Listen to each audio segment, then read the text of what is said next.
7 months pregnant, Anastasia stood barefoot on the side of the road while her husband Ivan threw her suitcase out into the street. He had chosen another woman, leaving Nastya humiliated and alone, with her last savings in her pocket. She bought an abandoned house in the village and vowed to survive. While she toiled the land, expecting a child, her ex-husband was swimming in wealth with a new wife.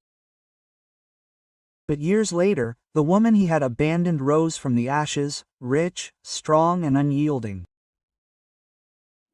And when he returned, begging for forgiveness, what Nastya did made the entire village freeze in amazement. Before we begin our story, write in the comments what corner of the world you are watching from today. He said that she was the reason he could breathe, that without her sacrifices his business would never have taken off. But words are fragile when pride gets the better of you. On a quiet summer evening, the air thick with heat, Nastya stood in their spacious, marble-floored living room, 7 months pregnant. Her belly weighed her down, and Ivan paced the room like a cornered wolf. His voice was harsh, every word cutting through the air. He was no longer hiding the truth. The blonde woman he went out with was now the center of his world. And Nastya, the woman who worked 2 jobs, who got him out of debt, and believed in him when no one else would, was a burden. Nastya tried to calm her breathing, one hand cradling her belly, the other clutching the armrest of the leather chair. His words weren't just a rejection. They were destroying everything she had given him. Neighbors passing by later whispered about that night. They heard screams followed by the loud slam of a heavy door. 2 women gossiped in a local store the next morning. Imagine throwing her out now, when she was expecting a child. People like him are never appreciated until they lose her. Ivan didn't even turn around, dragging her suitcase to the side of the road. Nastya stood barefoot. The cold from the stone steps penetrated her skin. Her swollen ankles ached. The world around her began to spin. She pressed her hand to her stomach, whispering to the child inside, promising safety, although she herself did not know where to look for it. When the door slammed behind him, the laughter of her new wife was heard from the house. And so the story began. A pregnant woman abandoned on the streets with 1 suitcase, an unborn child and a will that refused to break. The days that followed merged into a fight for survival. Nastya wandered the streets of the village with swollen feet, dragging a suitcase along uneven sidewalks. The weight of 7 months pressed on her spine. She slept wherever she could, sometimes on a friend's couch, sometimes at the bus station, where the smell of gasoline permeated her clothes. Every night, her hand lay on her stomach, feeling the restless kicks of the baby, as if it were asking her not to give up. With the last of her savings stuffed into a crumpled envelope, she made a choice that no one believed in. Nastya bought an old house on the edge of the village, if you could even call it a house. The building was in a deplorable state, the roof sagged, the windows were cracked, and the fields around were deserted, with dry, cracked earth. When the realtor returned the keys to her, he grinned, talking to a colleague. She wouldn't last even a season. The colleague chuckled. 7 months pregnant, she would return to the village and beg for help until winter.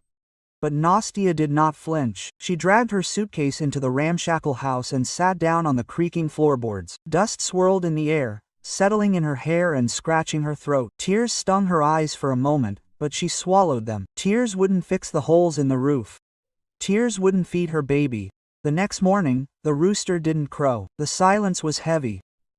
The only sound was Nastya's heavy breathing as she hauled buckets of water from the well, stopping to rub her aching back. She caulked cracks with old rags, hammered boards with trembling hands, and swept up piles of dust until her palms were calloused. People on the dirt road slowed to watch. 2 farmers leaned against their truck and muttered for her to hear. This woman was crazy, pregnant, alone, trying to take over a farm. She was doomed. Nastya heard them, but their words did not break her. They hardened her. She pressed her hand to her stomach and whispered, "We will cope, no matter what." The house was modest, but it was their home. And on this cracked earth, with sweat and pain, She vowed to build a life that her child could be proud of. At first, the earth seemed to mock her. The seeds she buried did not grow. The soil was stubborn, lumpy, refusing to yield to her calloused hands. Every morning, Nastia forced herself to go out into the fields. Her stomach was heavy, her body ached, but the earth gave nothing in return. One afternoon, as she struggled to push a rented plow into the ground, her knees buckled and she collapsed to the ground. Sweat ran down her forehead, stung her eyes. Nastia hugged her belly, whispering to the baby not to worry, as pain shot up her back. For a moment, she thought she couldn't cope. But then she looked at her calloused, tired hands, remembered the door slamming behind her, and gritted her teeth. The villagers noticed her struggle. Two women buying feed at the local shops gossiped as Nastia walked past, her clothes damp with sweat and her shoes caked in mud. Look at her pulling herself forward. It's shameful. She should have stayed in town. This land will swallow her up, they whispered. But alone in the creaky house in the evenings, Nastia lit a candle and immersed herself in tattered library books on soil and crops. Her swollen fingers traced the diagrams, her tired eyes absorbed every line. She began experimenting, mixing compost, timing her planting, learning to collect rainwater in a barrel to bring her fields to life. Slowly, changes began to appear. A green shoot here. A few leaves there. It wasn't much, but it was proof that persistence matters.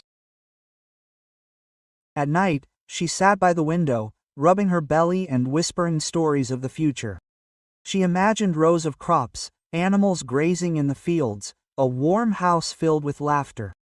Sometimes she still cried, silently wiping away her tears, but her resolve was stronger than the rocky ground beneath her feet. The world had written her off, but she was slowly, painfully proving otherwise. A storm had come the night her baby was born. The wind thundered in the windows of the old house, the rain lashed the patched roof. Nastia clutched the edge of the wooden table, her body shaking with pain. There were no doctors, no husband nervously wiping under a kerchief, no comforting voices. Only she, the storm and the tiny life inside, straining to enter this world.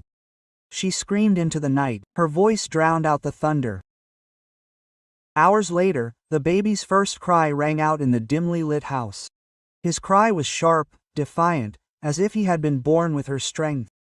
She pressed her son to her chest, tears mixing with sweat, and whispered, "We did it, baby, we did it."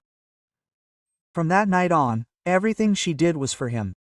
The days turned into years. She strapped him to her back while working in the fields, sold vegetables by the roadside while he slept in a basket. When he was old enough to walk, he carried buckets of water with his small arms, unsteady but trying to help.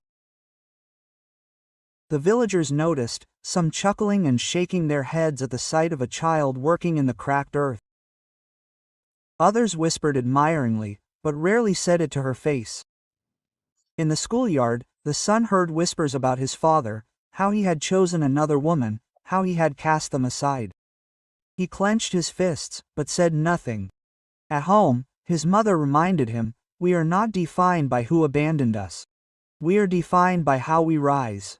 Quote, "The seasons came and went, and the barren land gradually transformed.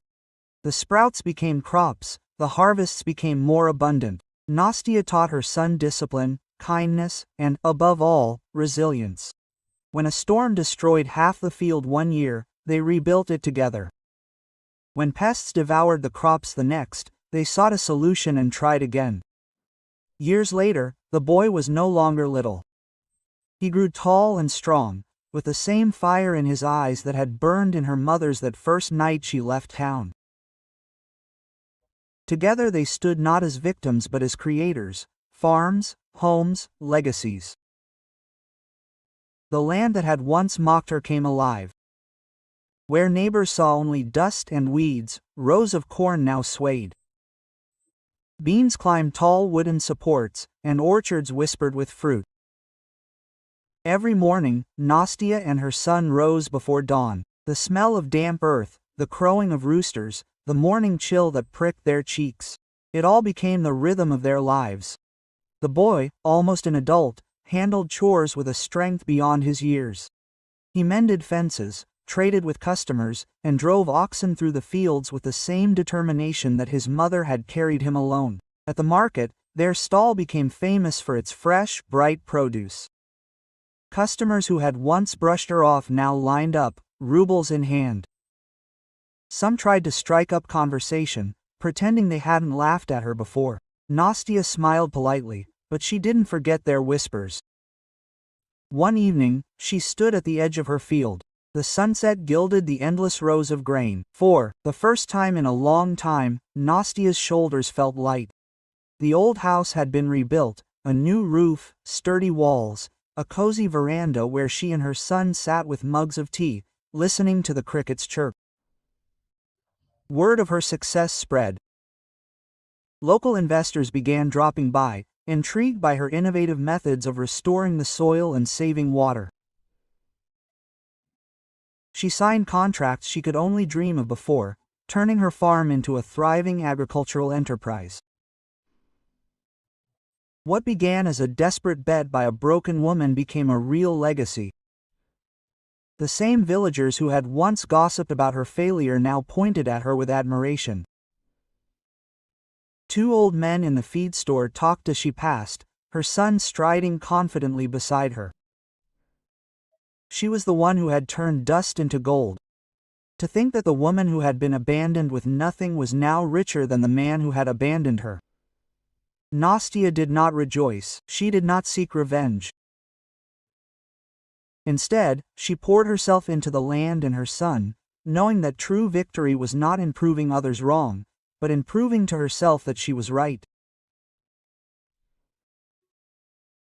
The woman who had once been driven out in a deep voice, clutching her belly at the side of the road, now walked with dignity, her boots sinking into the earth she owned, her head held high in the same sun that had once dried her tears. While her farm prospered, his empire crumbled. At first, everything was unnoticed.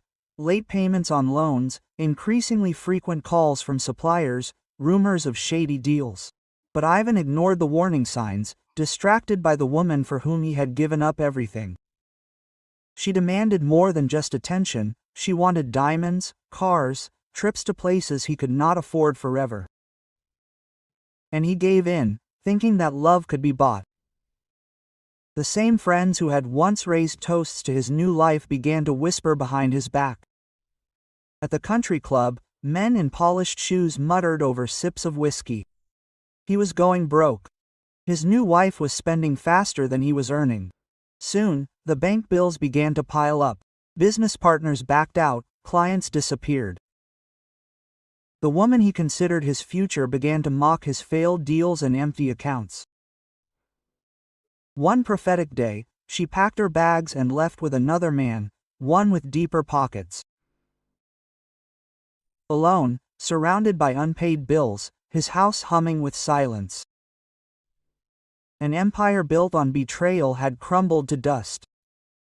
And then, stripped of his pride and wealth, his thoughts turned to the woman he had rejected. He remembered her sweaty hands mending his suits when they were broke, her calm voice comforting him when creditors called, her faith in him when the world laughed at him. Regret washed over him in a heavy, bitter wave. With nowhere else to go, he did what he had once thought impossible. He decided to return to her. He showed up at her gate at sunset, his clothes rumpled, his shoes scuffed. His once confident gait had become a shuffle. The farm spread out before him, more prosperous than he could have imagined. The workers moved with purpose, the machines hummed, and in the distance her son, tall and broad-shouldered, gave orders in a firm, confident voice. When Nastya stepped out onto the veranda, she was in no hurry. She stood up straight, leaning lightly on the railing. Her gaze was calm but unwavering. He fell to his knees in the gravel, tears streaming down his face. He begged for a second chance. Her son stepped closer. His presence became a wall between them. But Nastia gently raised her hand.